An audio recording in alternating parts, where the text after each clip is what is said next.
pledge allegiance to the flag of the United States of America and to the republic for which it stands, one nation, under God, indivisible, with liberty and justice for all. Good morning, everyone. Good morning. Okay, we'll go ahead and call the meeting to order. We've got the agenda ahead of us. Is there any additions or corrections or deletions? Okay, I'll move to approve the agenda. I'll second that. okay, we have a motion to approve the agenda. Any other discussion? If not, all in favor, say aye. Aye. All opposed, same sign. Motion carries. And with that, we have the minutes from last Monday's board meeting. Has everybody had a chance to review those?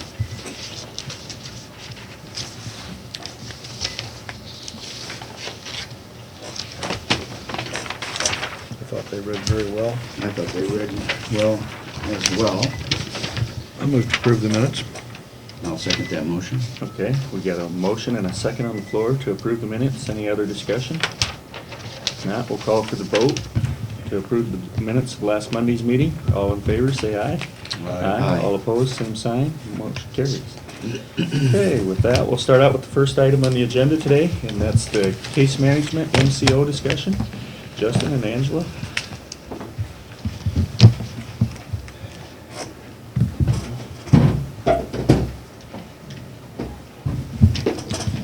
Good morning. Good morning. Okay, so we got just a couple things to talk about today. The first one was the cost settlement, which we had talked about a few times about the MCOs not cost settling. And it looks like that's going to be true. The MCOs aren't going to cost settle, but the state of Iowa, it's still in their code that they will have to cost settle and that they will have to continue to do what they've done in the past. So it's going to be kind of weird though, because as of January 1st, we'll only have like 2 clients with the state. We'll still end up cost settling just for them for the whole year, which really is going to be like half a year, because the second half of the year is going to be very negligible with, we only have a couple clients with the state. So when we cost settle with them at the end of the fiscal year, it's mostly just going to be this first portion of the year. And so how that will affect us is we have a ton of units in for this first half of the year with all the communications and stuff we've had with all our clients and stuff. So we're likely going to end up paying the state some money back again because we probably will be getting overpaid. So usually we have a whole year to work with that. So since we only have half a year, then all those units we did, we'll have to cost settle for this part of the year. You talk about the first half of the year, you're talking about the year that started July 1st? Yes, yeah, until. Nothing's in the calendar, yes. Yep. Okay. So, so we'll have to think about that. And I don't have any specific numbers for you right now, other than when we did the anticipated cost report for this year, the amount of reduction, which would be the part that the county would fund, was about $50,000. So half a year would be about $25,000, and that was an estimate at the time. I have, after January, after I get the actual numbers and everything, I could have something a lot better, a better estimate, because like I say, the second half of the fiscal year will be pretty negligible. But we will be affected by Kelsey's resignation because we won't have her salary and benefits anymore, which was a direct expense. So that number will be affected by that as well. So hopefully then in the second half of the year, when we get with the MCOs, that they don't cost settle, so we can just do our units like we had planned initially, and then you know, if that goes like it does, then hopefully we can kind of make it up on that end still. So that's what that's looking like. We just learned that about a week ago. They finally clarified that for us, so we were kind of waiting on some of this stuff. I know I had talked about it before. And then the other part that we need to talk about is the contract with WellCare. I had sent that to the county attorney, hadn't heard back for a little while, and emailed him back just to follow up and see where he was at with that. He really didn't have a lot to say about it, other than the indemnification part looked better than the AmeriHealth one. Didn't really give any recommendations on anything. WellCare had emailed us early last week and said that they would like to have everything in by the 23rd, which is today, to get things going. So on their end, they have to figure out what providers are where so they know where to fill in. So we're kind of at a standstill with the WellCare then, in which case we either need to probably proceed or not. I mean, How many other case management agencies in the state are trying to contract with WellCare? I can't give you an exact number. I mean, I would say at least half, maybe. I mean, it depends on which ones want to go past January 1st. Any of them that want to go past January 1st are going to try to do what we're doing and contracting with all of them if we can. Okay. So it's just the ones that are going to close their doors at the end of December. I guess where I'm getting at, I know we're not getting a lot of detailed response out of John, but I don't know if there's a little comfort in numbers or whatever, but appears to be quite a few. That's why my question was, I want to know how many case management people are signing on to this contract, and maybe how many of them have had their county attorneys or somebody look at them. Do you get any feedback from other case managers in that respect? From what I've seen, they've had their county attorneys look at them, but I have not heard of anybody that's asked for anything to be changed. Okay. Because all of them, they've all been approved by the state. So that's kind of why when we asked the AmeriHealth one be changed a little bit, they came back and said, well, these have been approved by the state, so we kind of have to go with these. It's kind of the same thing with the rest of them too, that they've been approved by the state, and so they're going to want to use that one. Okay. Well, there's a little bit of comfort there in Yeah. that quite a few other case management Yeah, organizations we're definitely not have the only ones. looked at these contracts and are okay with them. Yeah. Do you see this as still being January 1st one, being on board with everything with them? That's what we're planning.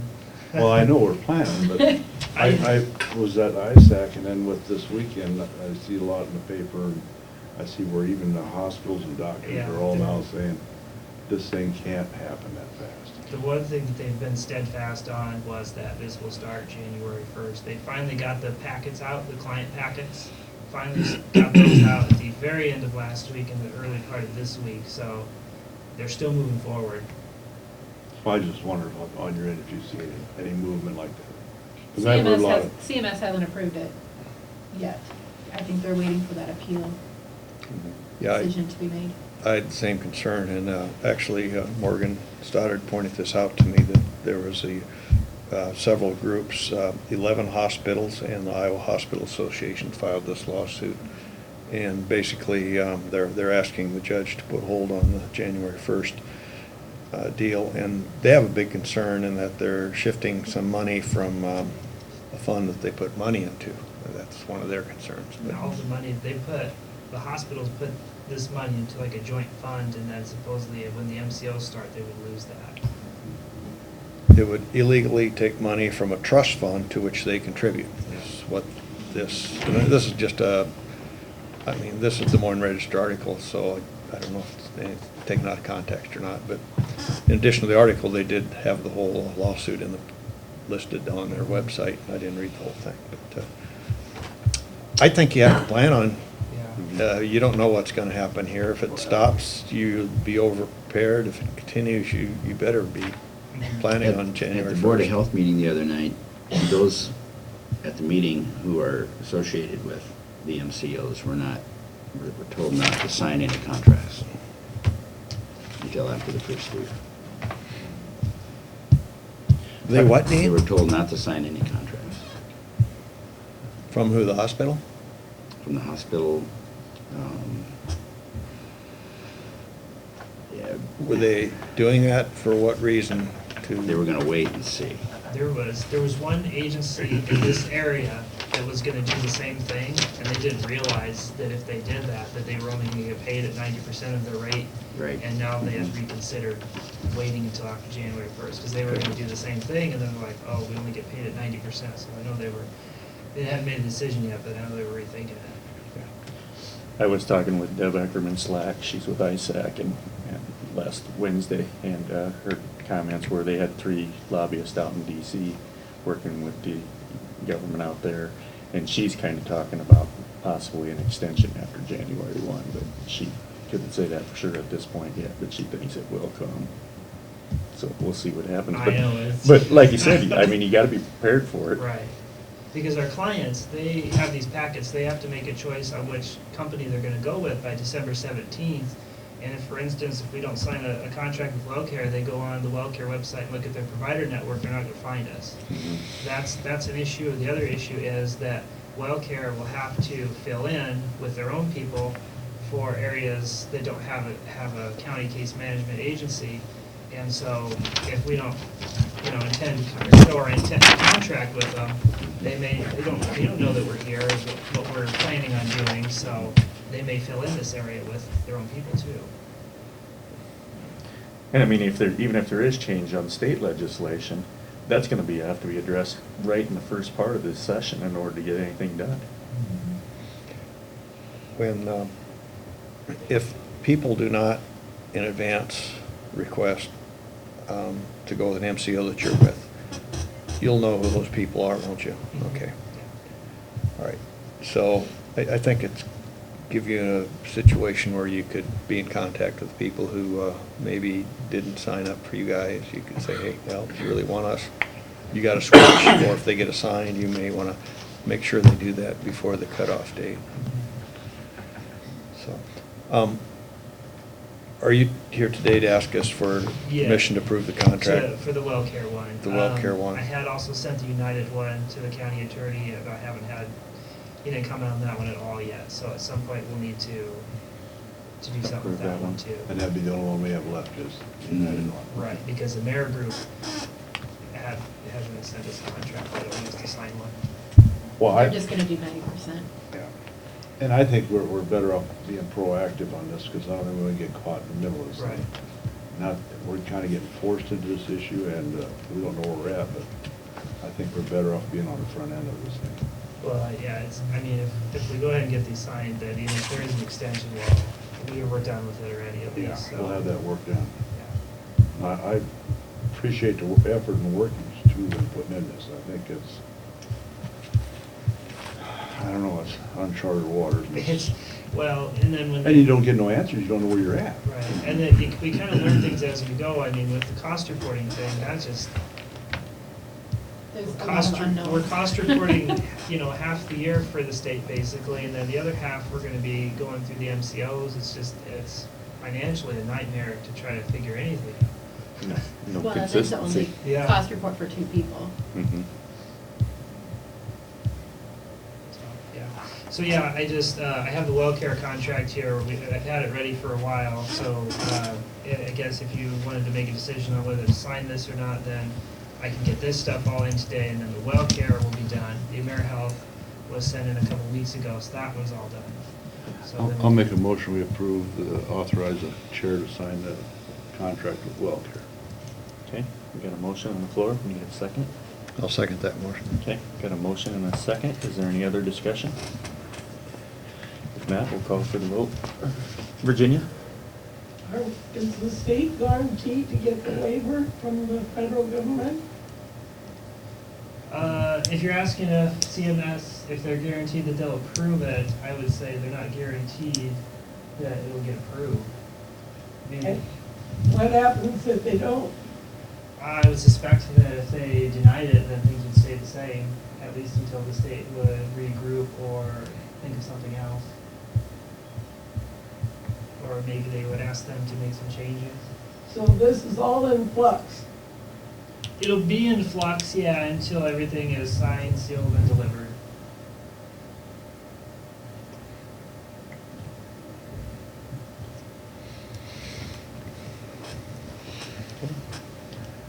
Typical state thing, we're getting crammed down our throat that we gotta be on board with. The timelines for everything have been very shortened, and Yeah. everything's moving really fast. Any other discussion? If not, we'll call for the vote to sign the WellCare contract. All in favor, say aye. Aye. All opposed, same sign. Motion carries. Did you want to do that? I have- Yeah, I can There's sign 3 that one. spots to sign. Okay. We'll let that move.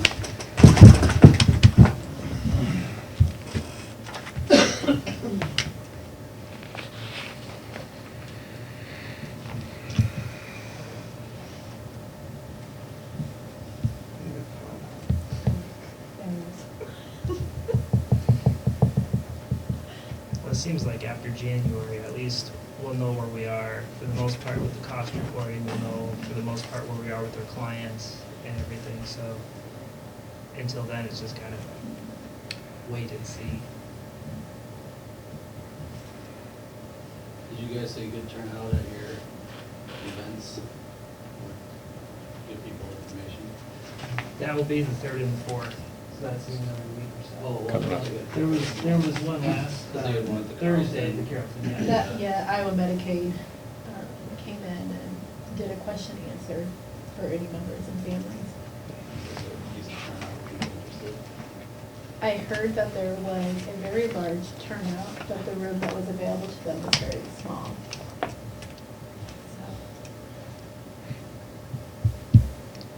I think, I don't know. I think there is some underestimation in the amount of people who are on top of things. You shouldn't have said that That was more. That was a well-worded statement. I'll That was well remember worded. that one there.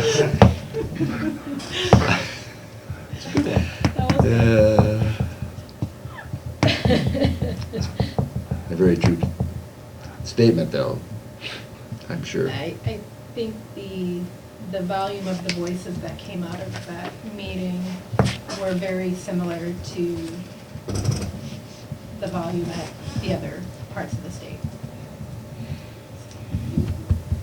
I heard from about 3 parents that were at the meeting. There has to be a lot of frustration with everything on this thing. And these clients are all just kind of like the pawns on the board, and they don't know where they're gonna get moved to here. Yeah. Yeah, they're, I mean, really, they're the ones that are really just kind of hanging out, waiting. I know it. Which is, you know, those aren't the people that you want just hanging out and waiting. Right. And that's what we've tried to express too to the MCOs that we work with, or going to work with, as, you know, for the case management agencies that are closing as of January 1st, trying to make it known that, you know, we're here and able to, you know, take some people so that there's no lag in, you know, if one agency closes, then what's the time that they can get reassigned to somebody else, so we've tried to kind of let it, you know, that we could, you know, try to take some of those on right away too. So how's your discussions with your clients going? I mean, are they asking questions, or are you talking to them a little bit? They're asking pretty good questions, and we can't always answer all of them because we just don't have some of the answers. But yeah, they're asking a lot of questions. They're worried. We've had, before the packets came out, I know I have had some, you probably had some, Morgan had some, that are calling and saying, where are our packets? Because they, you know, we told them what we were told, and they didn't come, and so they're really, like I said. They're concerned about maybe got lost in the mail, or that they didn't see it come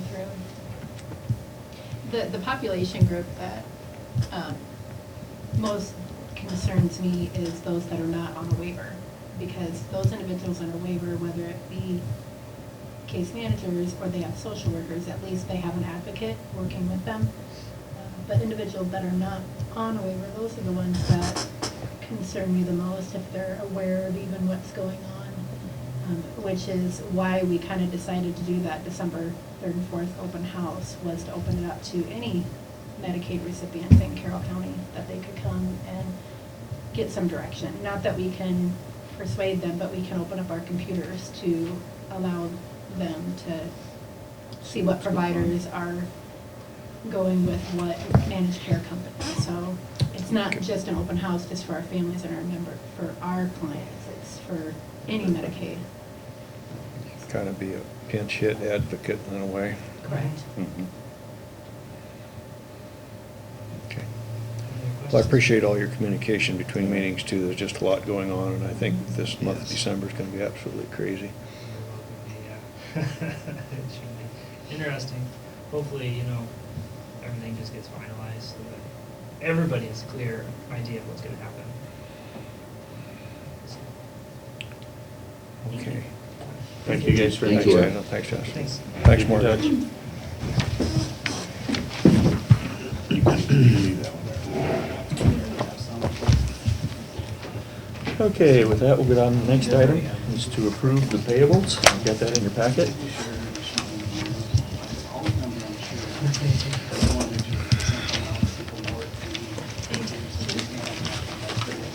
have one here that I didn't get put in because I had to ask Carrie about it first, and I didn't hear from her until late in the day. But this is a repair from R&R Septic where they fixed a sinkhole in a yard from an old septic tank. And I was questioning whether or not we needed to pay for that, or the homeowner did, and she said it wasn't done properly in the first place. So that's that. So it was an ongoing problem.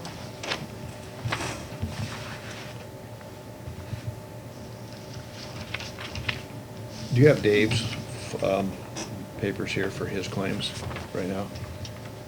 I don't know. Yeah, I think Becky brought him in. Is There's, one I just had a receipt? question. I see on November 23rd, he paid two to Hallett's. One was for $4,000, and one was for $11,000. I just hope that was not a duplicate or something to Hallett Materials. I can go out and look and I see know. if we have those. Right at the beginning, he had a $4,000 one, then later he had an $11,000. It's all the same day and all the same company, and you'd think it'd be all in one check, but Yeah, it's all the same pit and everything. but it's probably okay, but just something to look at before we approve them. Sure.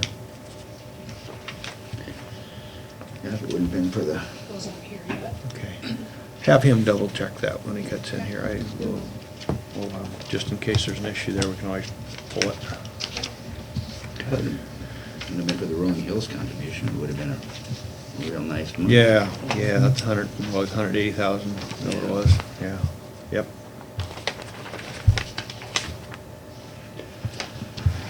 Yeah, 186.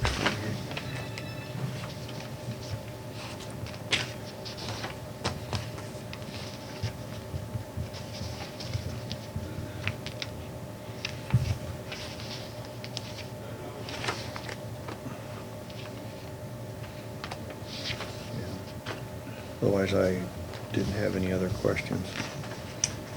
It's a pretty big deal to fill in a sinkhole. That was in the Mason River? No, Mount Carmel. That's what, I was gonna say that we had an issue up on the, that was when Dan was here yet, that, they were talking about that. Do you know where that was at? I'm sure Carrie could tell me. I didn't. That's ask her fine. for- It- Well, If I'm thinking of the same one, it's on the north side of the street, on the eastern part of Mount. Yeah, she just said that it's been an ongoing issue and because it wasn't handled correctly to begin with. I think I know what you're talking about. I think Dan had talked Right about on the that. corner I there. can't tell you whose place Yeah. that is, but. Yeah, Yeah. if I recall I think there's been some correctly. issues there. Yeah.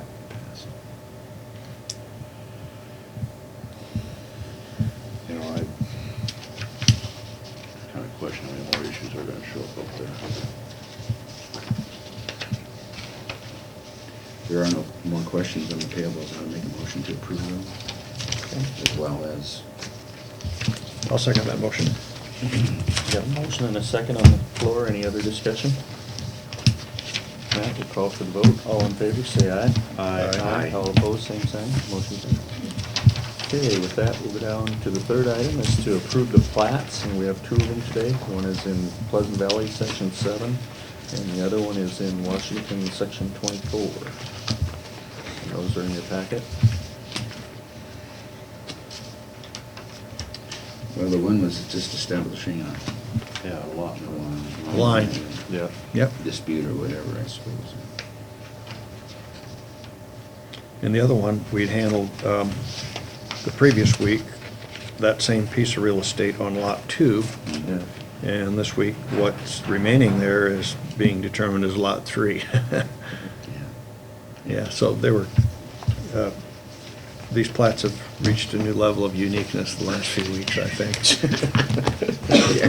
Kind of agree with you. I'll move to approve these two plats if there's no You can objection. include circles. Yeah, we've had circles, we've had questions on that, I'll second we've had that. a line this week. Okay, we got a motion and a second to approve the two plats. Any other discussion? Now, we'll call for the vote. All in favor, say aye. Aye. All opposed, same sign. Motion carries. Okay, with that, we'll go down to the fourth item, is the ICAP Board of Directors election, and you've got that in your packet also. There are 3 members to be elected to the ICAP Board of Directors. The first one is Gary Mahana, who's a city representative from Polk City. The second one is Lois Hutate, is a county representative. She is the Sioux County Auditor and Commissioner of Elections. And the third person is Larry Berger, is an at-large representative, and he is from the Lake Delhi recreational facility and water quality district, which is up by Manchester. So those are the three that they're looking at being re-elected to the ICAP Board of Directors. Are they being elected or re-elected? Re-elected. Re-elected. Yeah. Oh, yeah, it says re-elected. I'll make a motion that we cast our ballot supporting those three. Okay. I'll second that.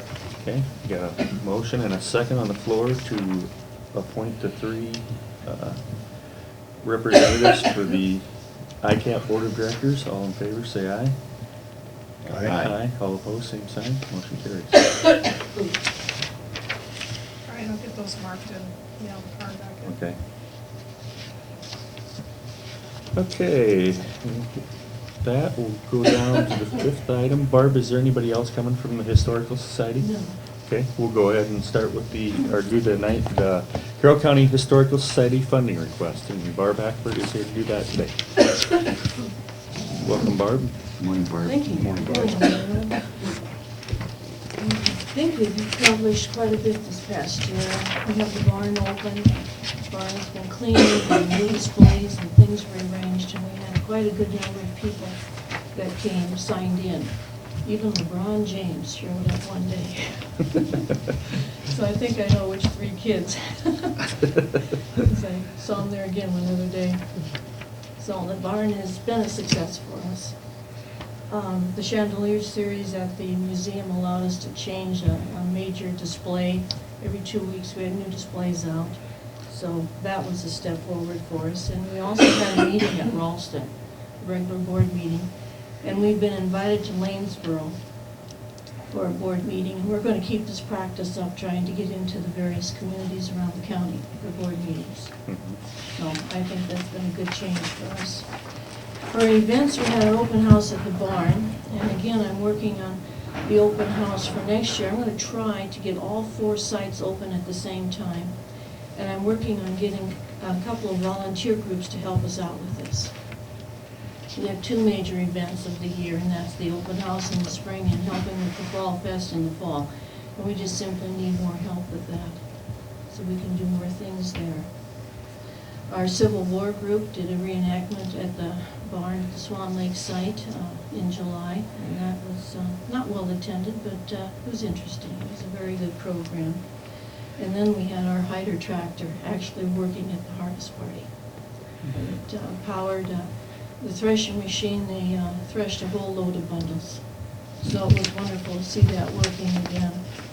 Maybe you could have Van do this old tractor with the Hyder tractor sometime. You know, he had a conflict that day. Oh, okay. He couldn't be out there. Okay. But I expect that we'll be out there again next year. Very good. So that was a major project for us to celebrate that 100th birthday of the tractor. Sure. And I had hoped to keep the cost under $1,000, and because the guys had donated their labor from the old Iron Club, we did manage that. It still has issues, but it's 100 years old.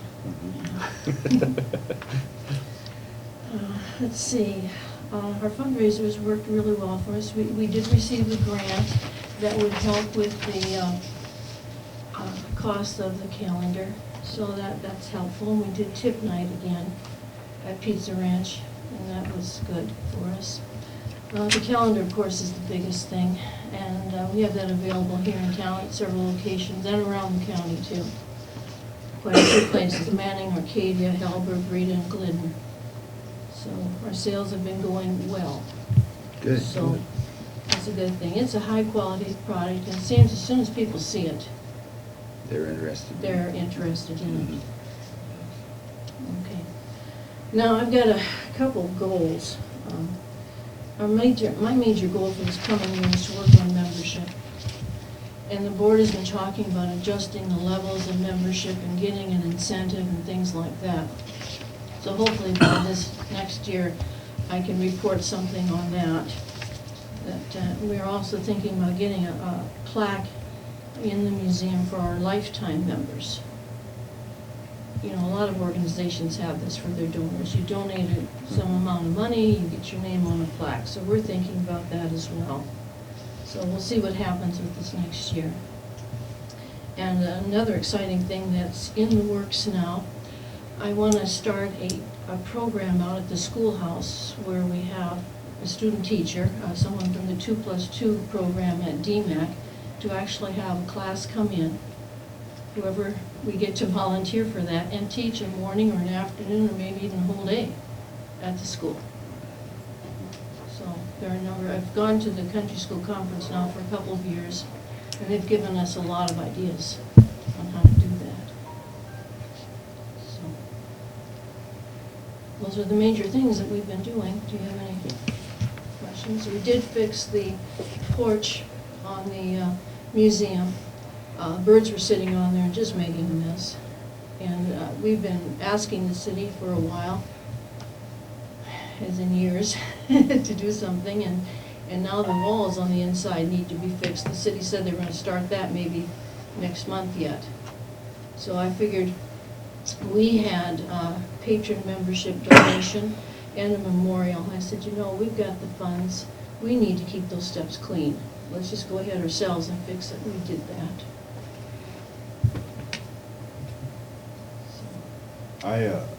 The only comment I have is I had one lady call me in regard to the accessibility for handicapped and elderly people.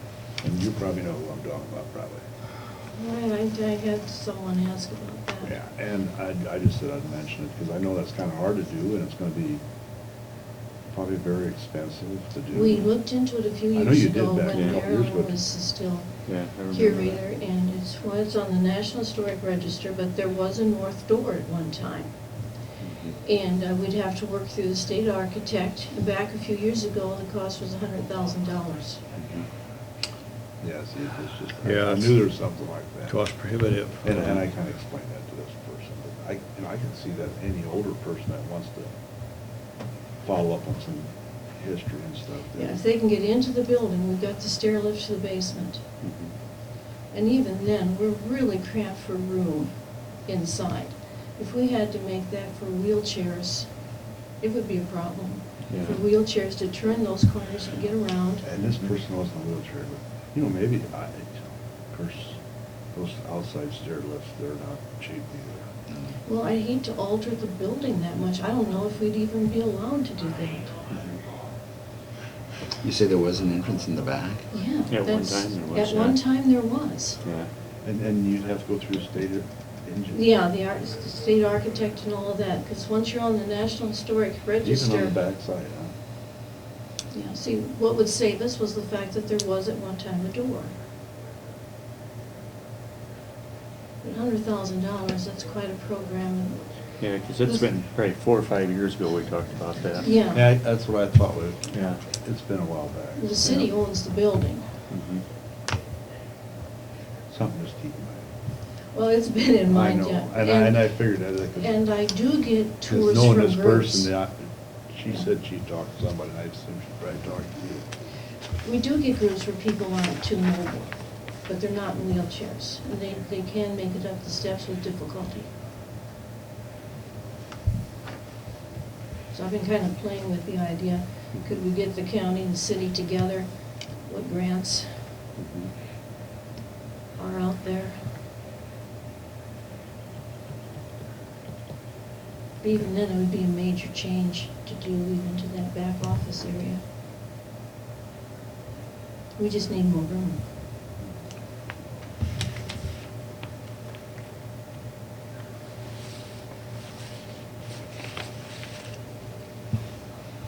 Yeah, it's a tough one to deal with. It is. It is. But I do get requests from organizations. The last group to come through was Jefferson, and some of those people really had a hard time getting up those steps, but they made it.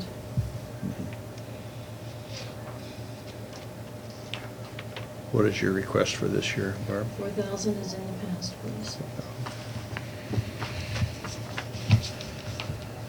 Okay. We gonna take a look at the proceeds now from our calendar sales and see if we can at least hire someone part-time to help with our membership roles, and we're digging into all those individual newspapers that were given to us that maybe have one historic item in it that we need, and we're gonna get those filed. We're gonna start that in January.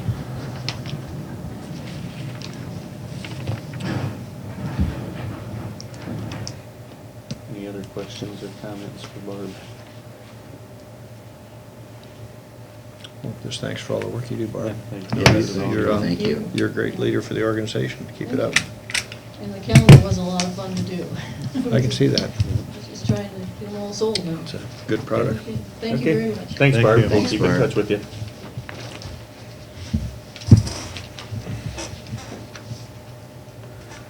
Okay, with that, we'll go down to the next item on the agenda is the courthouse telephone system discussion. Carl? Good morning, Carl. Morning, Carl.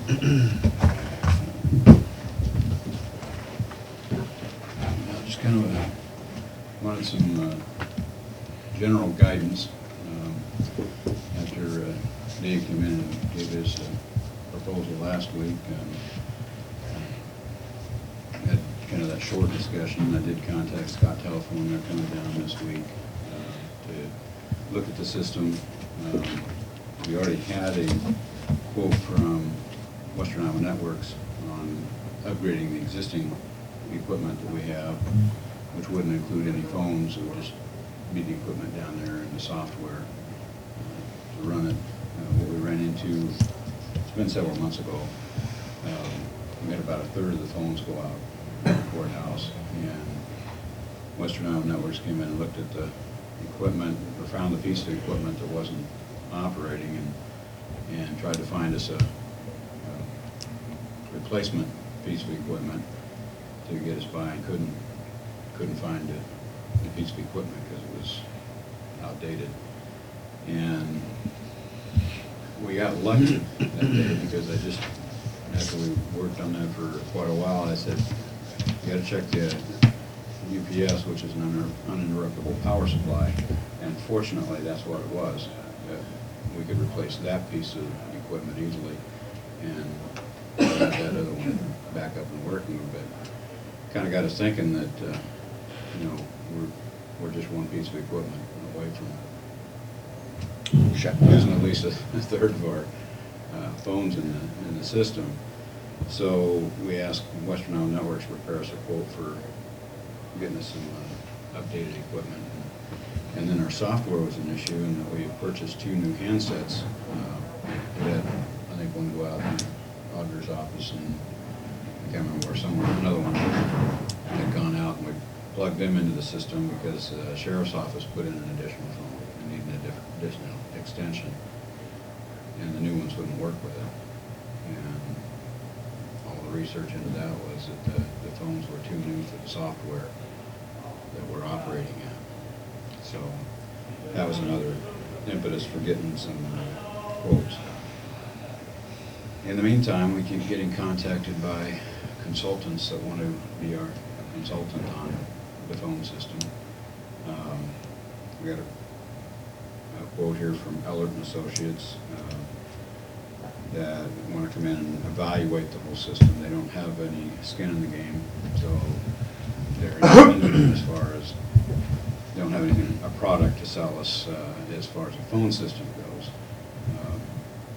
Their quote for phase 1, which is to come in and do the evaluation, is like $3,900. Then if you want them to develop an RFP to send out for vendors, it would cost more. I did talk to the city, find out what they did, because it hasn't been too terribly long ago they did a phone system upgrade. And Laura said they spent about $10,000 on a consultant, and then they have some other companies, not Western Iowa Networks, taking care of their phone system. Not sure who they went with, but they also have an Avaya phone system like we do. So I guess I wanted a general discussion on your thoughts about whether to go consulting I mean, there's also voice over IP. There's a whole range of options as far as phone system. Or if you just want to restrict it to looking at Scott and Western Networks, or what your thoughts are. What is a quote from Western Island Networks right now? I'm thinking it was 13,667 for software and new modules for that system. So they wouldn't be looking at any change in wiring. Now that's all phone system wiring. So if you go to something like voice over IP, you'd be using network connections to each phone. Is there advantage of going that voice over? I don't know enough about it to advise you on whether that would be a good way to go. We'd have to get a quote, based on that. Well, I guess, and my reason for this thinking is, why do you want to pay a consultant a third of the cost that if we can fix everything for? Well, that's up to you guys. And- That's kind of what I'm saying. I mean, Dave went through Western Iowa Networks and Scott Telephone, and, if we can do that, why pay a broker or a consultant to do it? And I think you made a smart move when you talked to the city of Carroll, because you can get what they learned with their consultant. Maybe you should visit with them again, but to see what, they See if they ended got up any with. value out of that. We could get the value out of some of their consult that they spent. Right.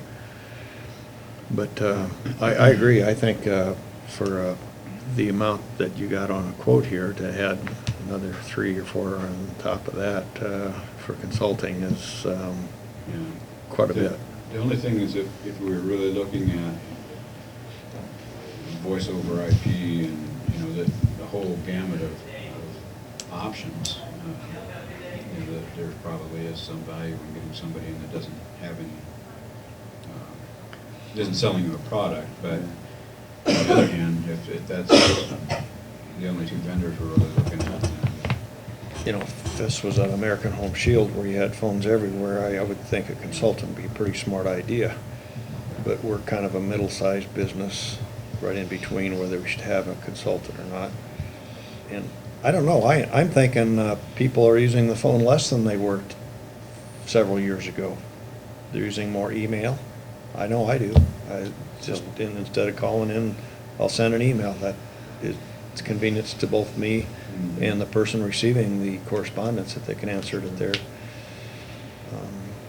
And myself, I get a lot more emails than phone calls. So I agree with that. it's not like the phone is a breaking technology thing, where I think the computer end of it is. And so Yeah. I hesitate to go through a consultant with this size of system. Like I say, if we were huge like Home Shield, then you're living by the phone. The only thing I could see where, if you're getting by with the phone system we've got now and those kind of features, the only thing I could see adding on to those features is there's some security feature maybe, but other than that, I don't know what else you want. Is the courthouse wired for data, well, how do you mean that? fiber optic or anything like that? Or how is it wired? It comes into the courthouse through fiber. It comes into the courthouse with fiber, but how throughout? It's, well, our network is all Cat5 cable Okay. to the computers and printers, but not to the phones. That's all phone wire. The old, big, well, I don't even know how many pair, or some of that. Some of that's old, Yeah, you know. that's all copper. So the phone system and our network are separate, except for that I can manage our extensions through a Through a connection up to software, the yeah. software to the panel. Well, I would think to do anything major, you'd probably eventually maybe do a data update, and that one might include fiber optic if required. And And also, if you're Then at looking the same time, you could probably upgrade a phone system If in you're the looking at a future. major upgrade, then you also have to consider the comm center, you know, because that has to be figured Tied in as into well. it. I think with the Western Iowa Networks, that portion of it, what they're proposing is just simply replacing what's there, you know, and not expanding anything, so. Yeah. That's what. And this quote was. utilizing the phones we have. Right, right. And those phones are good enough right now. And they would work on this upgrade, the older phones would work in this upgrade, along with the new New handsets. phones. And this one isn't proposing any new handsets at all, you know, it's just simply the stuff downstairs. Is, how will Scott's proposal be in comparison to this? They're coming in today, or well, I think they may be coming in tomorrow, so they Yeah. haven't even looked at the system here yet. Okay, I just think, okay. Yeah, But I they just would wouldn't- they would probably go ahead and quote new handsets and everything. a new They're a system. Toshiba system. Yeah. So, yeah, you'd be looking at new handsets all around, and that's a chunk of Spendy change. deal. There's a lot more than anything there are in here. Is there a couple $100 a piece? So you don't think Scott would use those same phones then? We don't have any issues. No. Just, you know, just the fear that if something happens, that we're not gonna be able to fix it right away. Yeah. You know, or at all, or it'd be nice to be proactive, I guess. I think we need to do something, and this would be the minimum that we need to do, is to get the current equipment upgraded. I think all of the increased phone usage, or most of it that we're seeing at the courthouse, is on cellular phones. And I think the landline, as in many of my friends have no landlines anymore. And I Yeah. think our That's cord. landlines here are just a dinosaur we're ushering out, and they'll be here for I don't another know. 10 I think years. you still, I mean, like, down in our neck of the woods down there in the pit, we can't get cellular reception all the time. Okay. You know, so Oh, down for us down there, and the comm center especially, you know, you gotta have the landlines. Sure. Yeah, you're in So- the, I call it the safety zone. You Yeah. call it, yeah. Or whatever. Depends on if you're down there all day or not, I Yeah. suppose. Probably. But we don't have a county cell system. I mean, everything is landline, you know, so I mean, there's no expense, we don't provide any cell phones or anything like that, so everybody has to use the landline. You know, the more I think about it, that's the case. If you think things are gonna change so much that not utilizing, we might be better off just getting the Western Iowa Networks quote and just get a quote from Scott, just see what difference in price is, and call it good. I think I'm so, okay too. with that Yep, I think procedure. so too. Gene? You know, I'm not in favor of getting a consultant that's gonna cost us half the cost of the project. I mean, I don't know what, I I think- don't know what they I could think tell we've us, got- you know. We've got a sharp enough staff running knows what we need and what we don't need. That we don't need to go out that far. Let's make it clear, I'm not a phone expert. I know, but I mean, you know what you need though. I'm sure they're gonna tell us things that we probably don't know, but consultants also tell you what you already know, you know, and I don't know that it's gonna make a big difference for us. I can't imagine what they would tell us that we're missing and we need to have, that we don't, you know. And you don't think, like I said, you know, when I was at ISAC, courthouse security was brought up a couple times. That's why I mentioned about the phone system, there's something that you can tack into that. Well, the biggest thing is, you know, I don't see a threat security-wise as far as the type of phone system we have and all that. The only threat I see is where it's located. Because it, wide open door, pretty easy access. Not that we'd want to relocate it, but maybe protect it more. So the security thing would be threat would actually be cutting Yeah. the cord.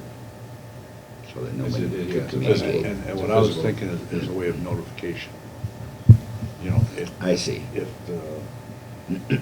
Something the happened. Treasurer's office had something happen, and I'm sure they all got their panic buttons. right? Yeah, we've got the panic buttons too. So,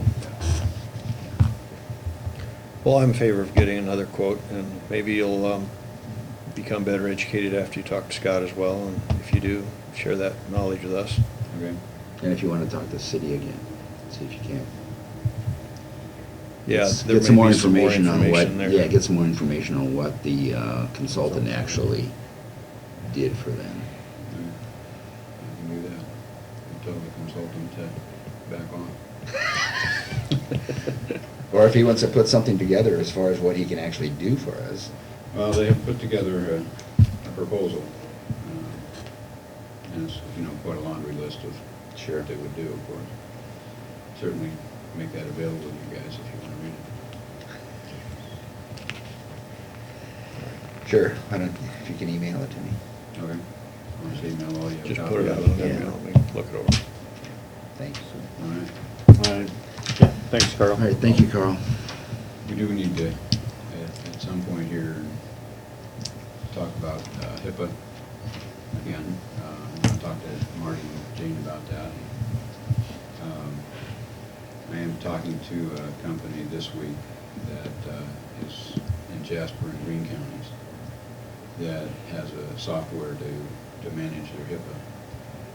Not only policies, but all the tracking that goes with it, because we're not even into that. And so I'll meet with them this week and we'll see what they've got to offer. But it's a lot bigger than just writing the policies. Where's this company out of? I'm not sure. It's called the Compliancy Group. We had a person from Indiana approach us, Rolling Hills, about doing our HIPAA, and he wanted to do that for us. He's working Iowa pretty hard. It was quite expensive. This is like $3,000 a year. Yeah, this is substantially more than that. Because, and what's nice is that Jasper and Greene County have done the comparisons up front. They said by far this was the best value for the dollar, and it's a lot cheaper than some of the other companies. I don't know what the company was looking at, but because this HIPAA's getting into more, or one county's it's getting fined ridiculous. $250,000, I think it was. Mhm. Yeah. And the thing is it's not necessarily that you have a breach. It's that you aren't tracking, or you're not doing, the training, or you're not crossing the Ts and dotting the Is and Well, stuff that we don't have time to manage. I would take a great interest in learning more about this HIPAA presentation, because it could benefit another organization as well. I have a phone conversation with them either today or tomorrow. Okay. Scheduled, so kind of see what they've got and have them send us a proposal. Very good. Greene County and Jasper County both did a presentation at ISAC for us, and it was impressive what they have to offer, so, especially in the tracking end of Would we want to put that on the agenda for next week, maybe for it. Let me discussion? talk to this guy and see if he is somewhere local that he comes out, or, Okay. instead of having me try to explain it, perhaps get him to come out. That'll be fine. All right. Being new on the board, I just have, what is our exposure with that? Can somebody tell me that? Our exposure as far as HIPAA goes? Yeah. Um, I mean, that's a big Huge. subject, but, yeah. It's all, I mean, if you have an incident versus a breach, an incident maybe being, somebody leaves a piece of personally identifiable health information out, and somebody else walks by and sees it. To That where type of thing. That type of thing, or is somebody getting into our system and grabbing all the files with names of clients that community services has for mental, or whatever, the range is huge. Okay. But the fines, like Gene said, are huge. not necessarily tied to those incident or breaches, but just simply procedure and policy. If you happen to be selected for an audit, that's what they're gonna look for, and that's where these. That's where your $50,000 exposure is. Half of the sales pitch I heard was, look at how much this place in Pennsylvania and California and Indiana got fined for breaches and incidents and things like this, and they, They're using of course, it they around find the- the biggest ones they can. That was, Sure, it sure. was very But they're- fear-motivated but presentation. They're starting to audit counties. And- But this and I think 250, that's what 250 this- thing was a county. In the state of Iowa too, wasn't it?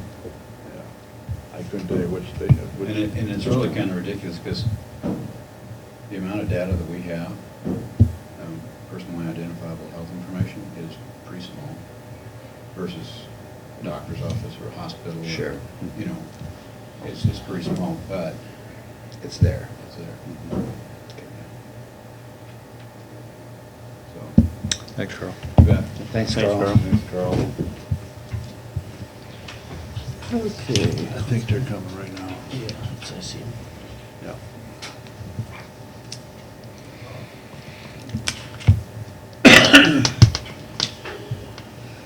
It's always something, isn't it? This HIPAA is going to be very expensive for a lot of organizations, you know. I would say when it's all over, but it's not going to be over. It's going to keep continuing. Yeah. It's going to be continued large expense for a lot of organizations.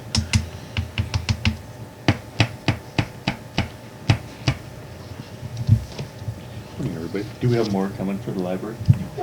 If you want, we can go ahead and get started with it. The next thing on the agenda is the fiscal year 17 county library funding request.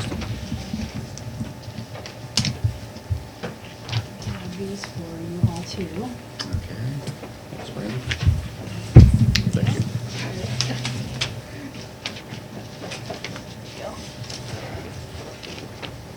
Is this, Yeah, Mark's not here today. I guess just to get started, we'll go off and do introductions. I think we got a couple of new faces here today. I'm Marty Danzer, Chairman of the Board.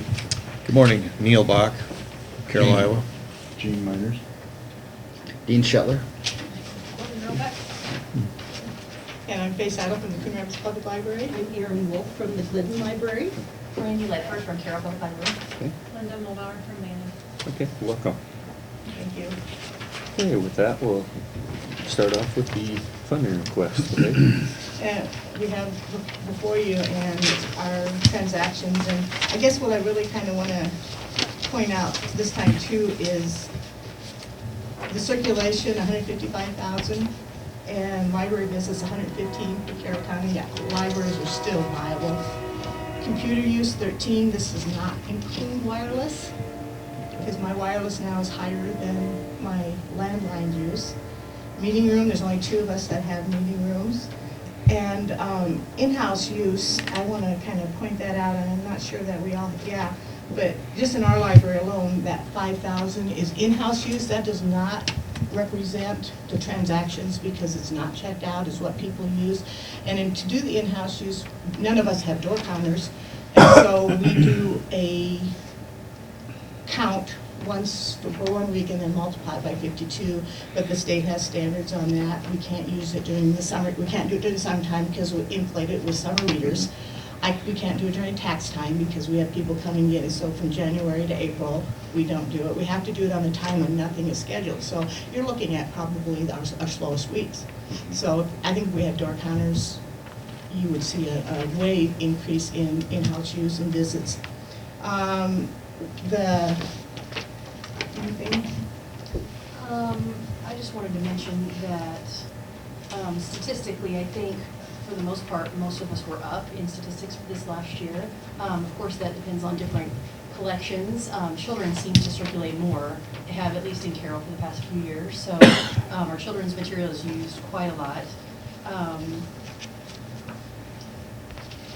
Another thing that we actually, along with what Faye was talking about, we installed a door counter this year just to see what our real door count would be.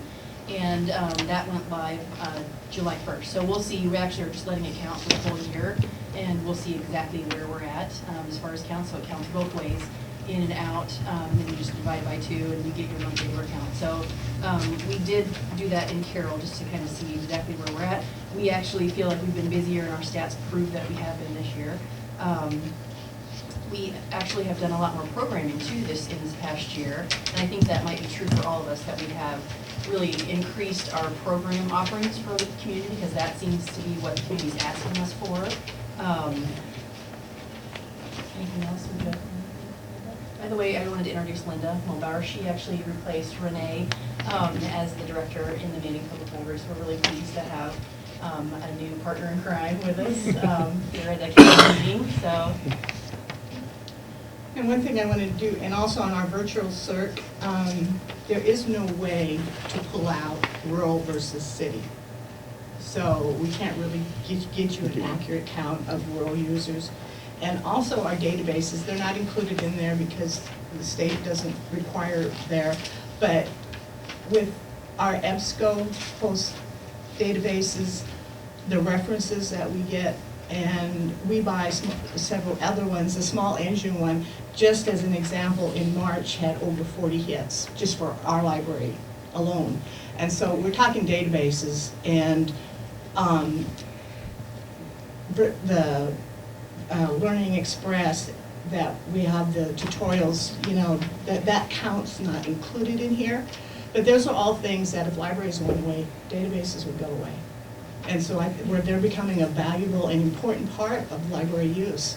Just another example of the library being 24/7.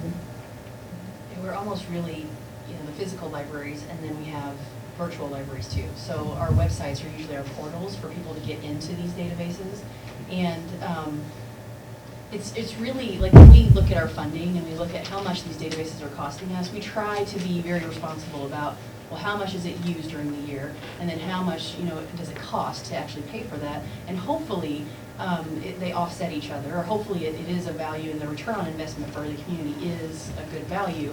So for example, in Carroll we have Freegal, which is our music service, and it's downloadable music, and last year we circulated, I think, I can't remember the exact number, it's on our report, but it was about 3,000, I think, over 3,000 songs that were downloaded. So if you multiply that by the average cost of a song to buy it on iTunes, which is $1.29, the cost of that service is about $3,000 for us. So we think that it's a good value for the community, that, you know, the return on investment for them is worth it. So there's no magic number right now as far as paying for these databases. The community wants them. Our communities say we want these things. Our circulation is always going to be less than what our print is, though, because I know there are lots of stories out there that print's going away and libraries should be going away because are getting smaller, but we're finding that that is not true. We're finding that the exact opposite is happening, that print is still very much alive, that people prefer it. Our circulation in Carroll was 130,000 print items and only 8,000 digital items. So when we look at it, we see that digital is not taking over, but we do know that people want them, and they are pretty cool services. So in an ideal world, you have both formats, and we hope that use of those digital things will help pay for, you know, it'll be worth it to pay for the cost of them. Okay, if we talk about funding, as you see, Carroll County is still below the Iowa per capita average. You're getting closer, but you're still below. And most of the counties are higher, the surrounding counties are higher. And then I found population for rural population similar to Carroll County with Buena Vista and Grundy. And as you can see, they are paying more per county than what Carroll is. We can't afford Freegal right now. We can't afford toddler books. We can't afford Zinio. I mean, there's just some things we can't afford yet. We're asking funding, we're asking for 10% to get us closer to what other counties are paying. And hopefully you'll see your way. The libraries are used by young and old. It's just imperative. The children's books with that initiative now at the schools that you have to be reading by third grade level, by third grade, or you're going to be held back. Parents are going to once again come back and say, hey, we got to read to these kids, have these kids read. I mean, you can't listen to a toddler book, while they're great ways to watch for the children to be entertained, you can't actually, the kid doesn't read, it just listens. If they're actually reading to mom and dad at night, I think parents are going to come back to this, they're going to realize that they have to read to their kids. And I personally, I think there's a correlation with it. I understand families are busy, and with both parents working, it's hard, but if we have 3 books at the library for them, I think they're going to realize that we got to get these kids reading again. And the older people too, I said, our collection of large print. It's no wonder to me that we have so many 80 and 90-year-olds still reading. I mean, reading keeps the mind active. So, you know, I can't give you scientific proof, but the libraries are proving it. I just had our school system come to us and ask if we could partner with them for the core requirement, the 3rd grade reading requirement, asking if the library can fill in some gaps. So we can meet parents after school hours and on weekends to get them involved in their children's education, because the school can't do that during school hours. They're coming to the library and asking us to do it. Interesting. We have another example too in Carroll. DMAC actually came to us and asked us to help with adult literacy. So when they get people that are referred to them that need help with reading skills, they don't have anybody there that can do it, so they're coming to us and asking us to help. So I actually have 2 individuals right now that I'm doing adult literacy work with. So increasingly, I think you're seeing that libraries are educational institutions in their own right. We're not just good partners with education, which we've always been kind of good partners, but and good partners with parents. But increasingly, we're being seen as an educational institution. Although it's informal education, it's still very valuable and very important in communities. And just getting back to the different uses for the library, with the Social Security now, you have to have my Social Security account, and they won't see you until you have your account set up. And they openly say, we don't have a computer at home, go to the library. Iowa Workforce, go to the library. Health Initiative, go to the library. I mean, people are expected, we're filling up that spot, and so it's just use again of the library. Do you have any questions for us? Anything on top of my head? Anybody else got any questions How or many, comments? how many computers? Between all of us? Yes, We have 32 between all 4 libraries. okay. Public computer access, okay. How And many all- how many does Carroll have? We have 10 on the adult side and 3 on the children's side. Okay. And then a laptop lab of 6 computers that we can check.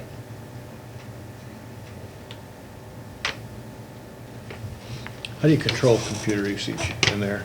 I was in the library one day and several people were diligently working on computers, and I walked behind one and so he just playing games, you know. Yeah. How do you monitor that? In larger libraries, like, and I say larger, Carroll's not that large, but in larger libraries that can get the software, there's a software program that actually will time their session. So we give them 2 30-minute sessions, and then they're kicked off, and then that's all they get for the day. And we have the ability to like extend that if we know somebody's got something, or if they're not being used at the time, we can Sure. override it and give them longer. But it does help with that issue where you've got kids just playing games, and you've got adults coming in that actually need to like print out tickets or something. This was not a child by any means. Yeah, yeah, exactly. Child So, at heart. a child at heart, yes. So, yeah, that does help. Otherwise, So you do have that software? we do in Carroll, Okay. but I don't think anybody else does. Sure. And so, Our in policies cover that, though, our array of policies in place. How many computers do you have? 4 altogether? And they're used by both operations? and you? 7. And then an all computer strictly for the children. And with IPTV now, we have a. Say that again, you said what, all? An all computer AWE, and that's just for children. It's loaded with learning tools. And how many of them you Math, got? science, one of those, and then 7 patron access. And I have 4. And I assume you'll have Wi-Fi access as well. Yes. And increasingly, that's a lot what we do in libraries now. It's very much kind of a tech hub for communities. And so I know all of us have that situation where people come in with their devices and they're like, here, make it work. Or it's broken, here, fix it. And, you know, we can do some things, we can troubleshoot some things, but we always try to refer people to the pros when it comes to, you know, virus issues or serious issues that we, you know, it's outside of our technical skill. But we get hit up a lot daily on, you know, make my device work for me, or I can't do this, help me figure this out. And so it's probably one of the job skills that we never thought would be in our. Just job description. I can Yeah, really, the I can truly but- understand that, though, that would be a, And the state just this year on the annual report has required us to, if we can, we may not estimate, but we're supposed to count now the wireless users, so, nor technology. So I have a router now that I can count daily, and that is continually higher every month than my landline use. And our landline use is not, we're looking at 100 or so, 130, 150 for landline use. And I'm always in the 200s for the, and, you know, they come into the library with their devices, They sit out in their car in their devices. for what period of time is that? The wireless is open 24/7. Yeah, but I mean, as far as you said, there was how much use, or how much? For a month. For a month, okay, all Yeah, right. because, I do my monthly statistics on Okay, that. all right. And with the wireless, it's been averaging 211, 220 in there, so, you know, that's high. Plus our landline use, so we are in no means, the landline is going away. And a lot of, and once again, a lot of people in the rural area, myself included, don't have it because I can't afford high speed and I'm stuck with dial-up and forget it. And we have a lot of people coming in then because they're dial-up. They can't download pictures when the grandkids sent pictures and it times So them they bring their out. laptop in and Or they come and use our they computer. use a computer. Mhm. I think the national statistic right now is that a quarter of US households don't have an internet connection. Which is pretty high. How far does your wireless reach out? It only reaches out to the north because of the windows. And on a good day, the nursing home can sometimes use it before they. So they have to be fairly close to you then? Oh, yeah, yeah, yeah, they, because I've had patrons tell me with their Kindles, because you have to have wireless to download that. They can just drive by that north side, hold out their device, and then it starts downloading. It's and that's what they do, because they just need that wireless. They get it all downloaded and hold it so the wireless attaches to it, and then they're away, so.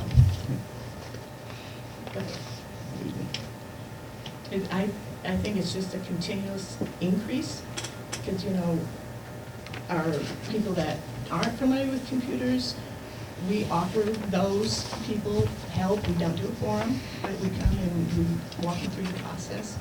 So, and I think that will continue to become part of the library's job.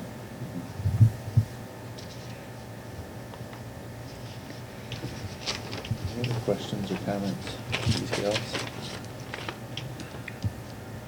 What was your specific amount of requested then? 10%. 10% increase. 75,000 last year. We would love to have you stop by our library sometime, come by and visit us and let us show you around and let us show you what we do and everything that we have going on. We're always there. Sometimes we feel like we live there. That's right. We have a coffee back room.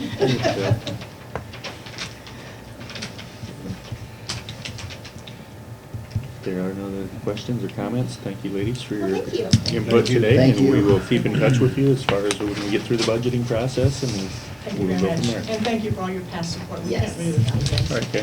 Thank you guys for your time. Thank you. Thank you, Aaron. Okay, Brenda? Next meeting, Linda? And just so you guys. Oh, here it know, is, it's on that sheet. Last year, Carroll got 37,745, and the other three got 12,714. So as far as, so Carroll was 37,745, and the three others were 12,714.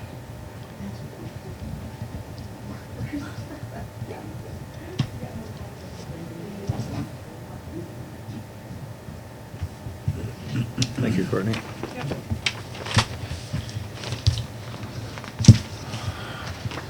Okay.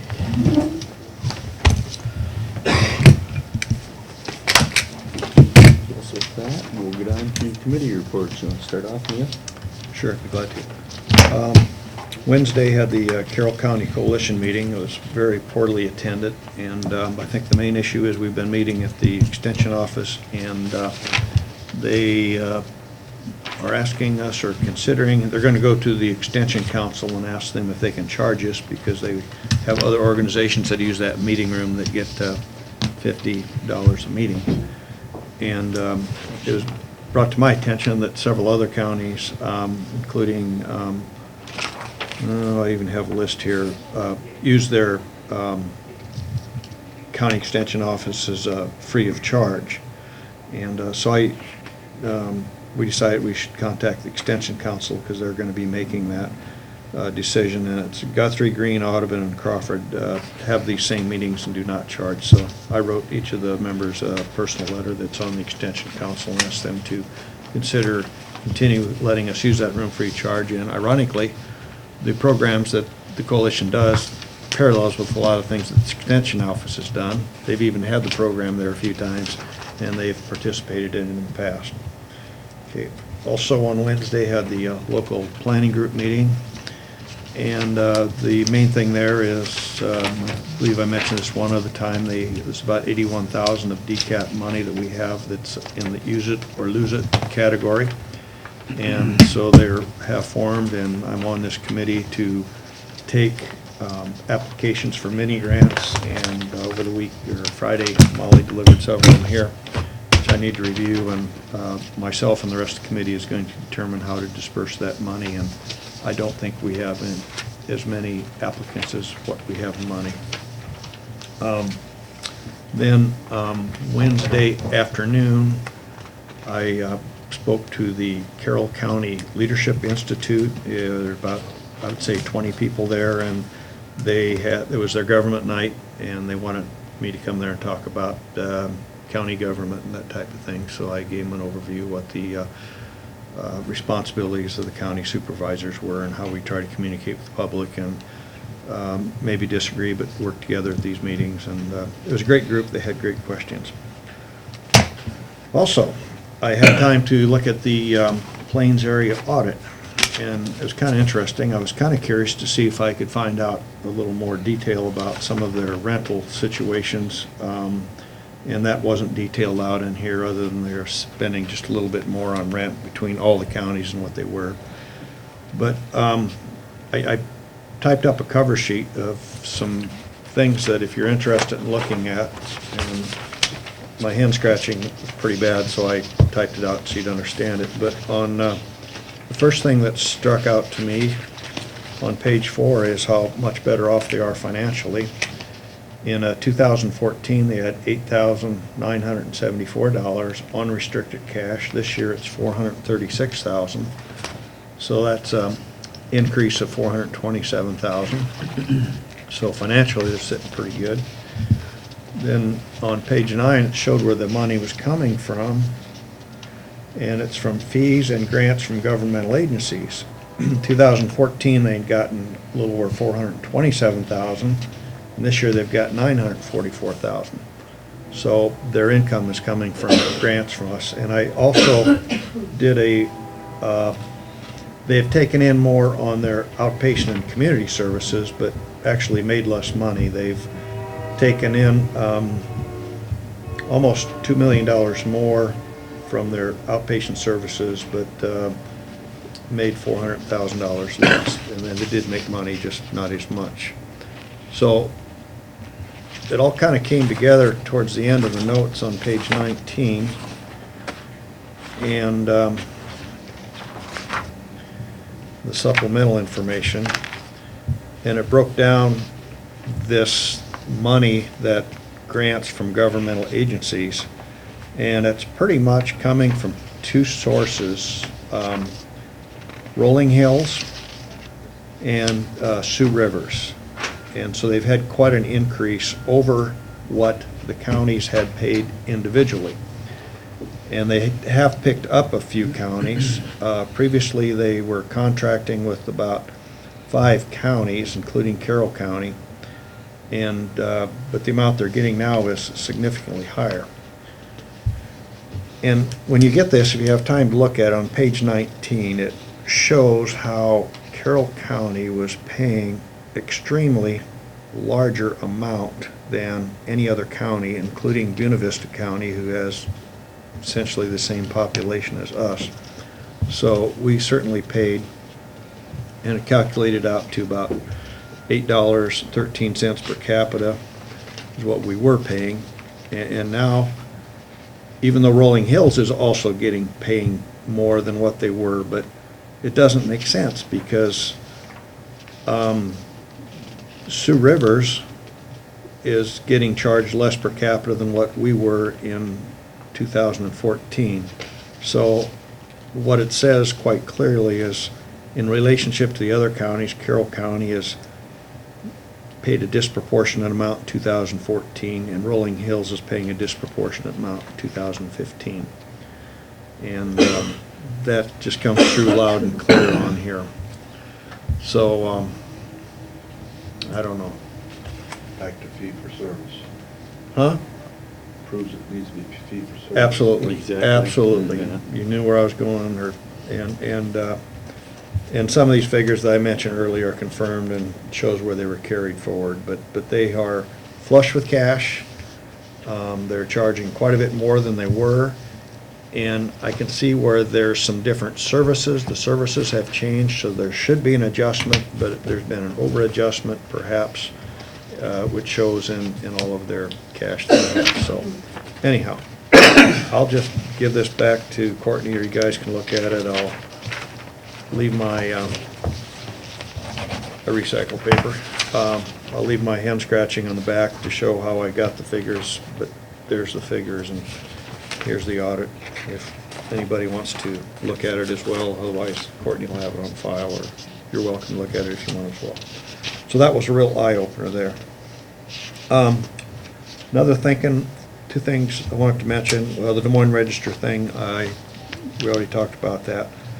The only other thing is in the news, I see on November 17th, Brandstand signed up against the Waters of the United States. He's interviewing in a case against the EPA.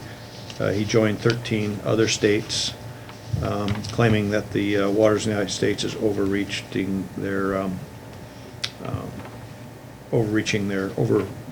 authority. And this is one of at least 19 federal, district, and appellate court challenges to the rule on the Clean Water Act. So that was kind of interesting. I'm glad Branstad jumped onto that because there's a lot of other states that are on it too. I also attended the RSVP foster grandparent pancake supper, but those are my events during the week. Okay, thanks, Gene. Yeah, Gene? Tuesday, I had Carroll Area Development CADC board meeting. I went through financials. They talked about their private investment campaign. They're working on that currently. We have, so they're still collecting on that. And then we did go ahead and approve a budget for 2016. They have changed, they're changing some programs and different things, and where did don't I even have that here? Yeah, it's a total budget of $189,800, so. And then she reported on housing project. They have all the data is submitted into the organization, so they'll be coming back with that. She talked about the Fab Tech show. There was 8 companies there that they met with, and they have probably could have some possible interest in there. And then we talked about the strategic planning. We're going to set up for that for the 19th of January. That's going to be probably a long meeting that day, but it'll be Institute of Decision Making will moderate that deal. Talked about why I did update some of the things that are going on there. Also, there was at one of the other shows they were at Lead Generation, there was the Lincoln Welders puts out a welder that comes like a suitcase, costs $5,000 that they can use to train people to weld with. And she was looking at maybe possibly getting one of them for DMAX so people can train a little better, so they can do it kind of necessarily off-site. It doesn't have to be on-site. Staff changes. Annie Stewart resigned. She took a different job. Megan Schweers has been hired to fill that seat. And then Sue Schad resigned, and we are looking at that. Also, if you're on next Monday, have a lot of money and don't want to go to the board, well, I think I'm not sure what time it is. but there's a meeting down at Manning on the hotel project investors thing. And then we did have a board resignation, Jim Bagley from Corn Belt, or not Corn Belt, Raccoon Valley. REC. Yeah. Yeah, Raccoon Valley, I can never think of that new name they got. He has resigned from the board, hasn't got time for it. And then, so Jim Gossett was nominated, but not elected yet. That has to go through a process for it. And then she had reports and some other things there also. The last thing we did is we did have a discussion on performance of the director, and also there was they did put a 3% salary change in for staff, so. Then on Tuesday night at Cedar Rapids, I had Supervisors Executive Board meeting.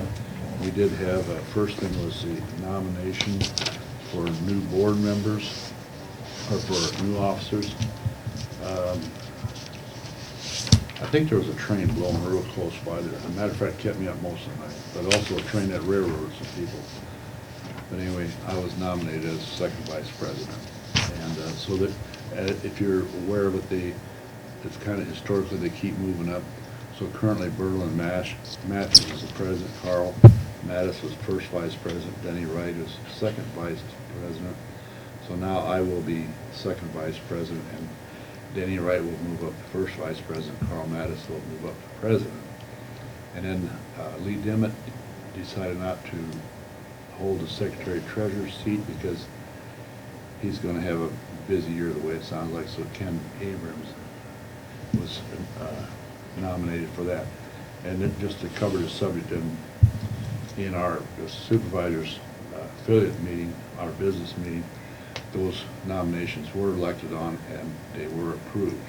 Then a lot of the districts had to have different elections because, well, in my case, first year I'll be second vice president, so there had to be a board member there for the February supervisors meeting, because that night before they meet and set agenda up for the spring school and go through it. So each district kind of paired off and had their elections, and the train came through again, and Mr. Denzer was nominated on the board. So, is that a good way to put it? I was just at the right place at the wrong time. Because we had another guy, I was gonna tap him, he says, I got too much cone on. That was a Scott Jacobs up at Carroll. Anyway, during our supervisors meeting, we went through the agendas and stuff like that. I want to make this short and sweet, but anyway, one of the things they are talking about doing is doing a Friends of Counties